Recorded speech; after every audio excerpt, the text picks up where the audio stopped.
So in this video we have some formulas for resonance frequency for RLC parallel circuit. So RLC parallel circuit are of three cases: resistance, inductance, capacitance are connected in parallel, RL and RC connected in parallel, RL and C are connected in parallel, which is also called as a tank circuit. So R, L and C connected in parallel. So resonance frequency is Fr equal to 1 by 2 pi root LC Hertz.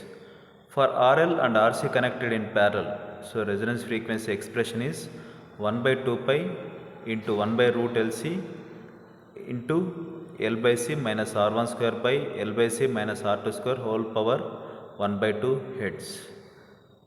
So if R1 equal to R2, so in this case when RL and RC connected in parallel and R1 equal to R2 equal to R, so at that time Fr equal to 1 by 2 pi 1 by root LC Hertz.